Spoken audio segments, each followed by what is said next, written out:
isu yang akan saya kupas dalam video ini iaitu tentang isu golongan anti-vaksin dalam kalangan ibu bapa di Malaysia. Baru-baru ini berlaku kekecohan di media sosial apabila terdapat ibu bapa yang menolak, menentang dan juga mempertikaikan pemberian vaksin kepada bayi dan anak-anak mereka. Golongan ini dikenali sebagai golongan anti-vaksin dan golongan ini juga mempunyai laman sosial Facebook yang telah ditubuhkan pada tahun 2016 dan apa yang membimbangkan laman sosial Facebook ini telah diikuti seramai 40,000 orang ahli. Melalui laman sosial Facebook ini, mereka juga bertukar idea dan pandangan untuk menolak dan mempertikaikan pemberian vaksin kepada bayi dan anak-anak mereka.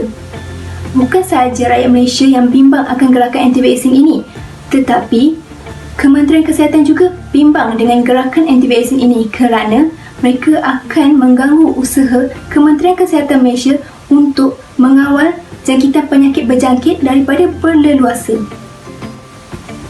Terdapat beberapa faktor yang menyebabkan berlakunya kewujudan gerakan anti-vaksin di Malaysia. Yang pertama, meragui status kandungan bahan di dalam vaksin, di mana terdapat ibu bapa yang meragui status halal kandungan yang digunakan di dalam vaksin sama ada halal ataupun tidak.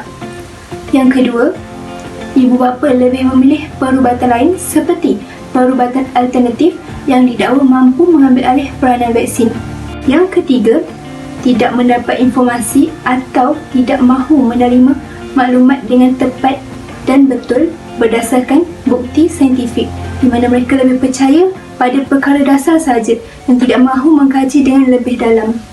Yang keempat, risau dengan kesan sampingan pengambilan vaksin. Terdapat ibu bapa yang risau dengan kesan sampingan yang akan diterima oleh anak-anak mereka jika anak-anak mereka diberikan suntikan vaksin.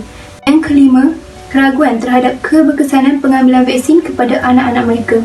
Menurut pakar, sebahagian besar antara 85% sehingga 50% vaksin adalah berkesan dan bergantung kepada jenis vaksin yang diambil. Walaupun vaksin tidak dapat mencegah 100%, namun vaksin dapat mengurangkan daripada berlakunya kematian yang tidak sepatutnya dan mengurangkan kadar kanak-kanak daripada dimasukkan ke hospital. Yang keenam, ibu bapa yang tertipu dengan hujah anti-vaksin oleh golongan berpendidikan tinggi yang bukan daripada bidang perubatan. Ramai ibu bapa, terutamanya ibu bapa muda yang tertipu dengan golongan ini kerana golongan ini mereka menyebarkan berita palsu kepada ibu bapa tersebut sehingga menyebabkan ibu bapa memandang vaksin membawa kepada keburukan.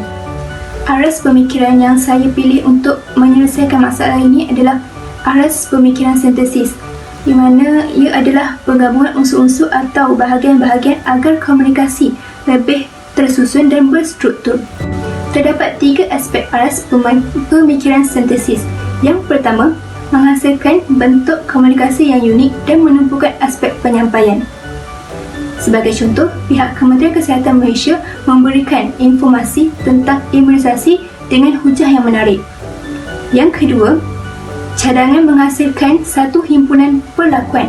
Sebagai contoh, pihak berkuasa ataupun Kementerian Kesihatan Malaysia merancang sesuatu strategi bagi mengatasi masalah golongan anti-vaksin di Malaysia.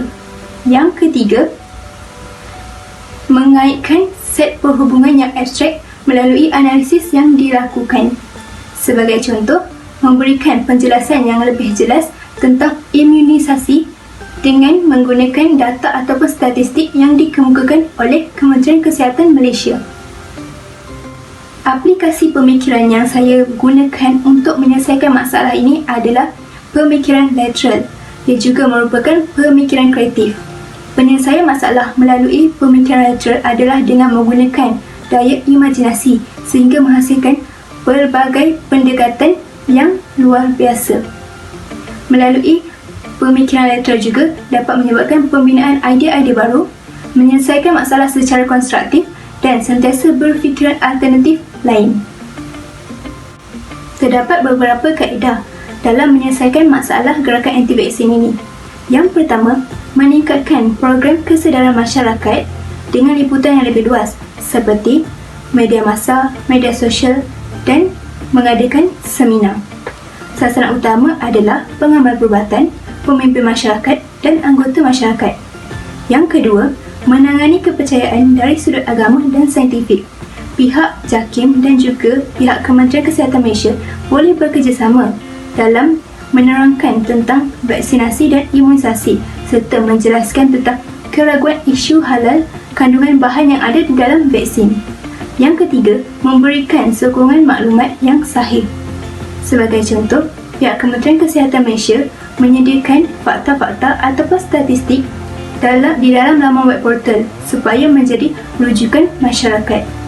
Yang keempat, penguatkuasaan undang-undang seperti menyinarai hitamkan nama golongan anti-vaksin dan melarang mereka keluar negara, manakala yang beragama Islam pula menarik subsidi tabung haji mereka.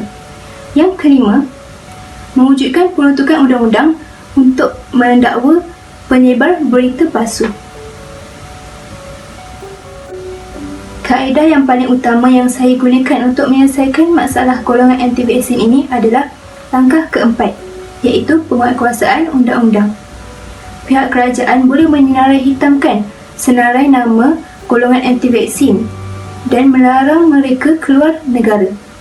Selain itu, bagi yang beragama Islam, menarik subsidi tabung haji mereka. Tujuan langkah ini perlu dilaksanakan adalah untuk memastikan golongan anti-vaksin ini tidak menyebabkan berlakunya jangkitan penyakit berbahaya kepada masyarakat di negara-negara lain. Selain bertujuan untuk menjaga kesihatan masyarakat di negara kita juga perlu memikirkan tentang kesihatan masyarakat di negara-negara lain.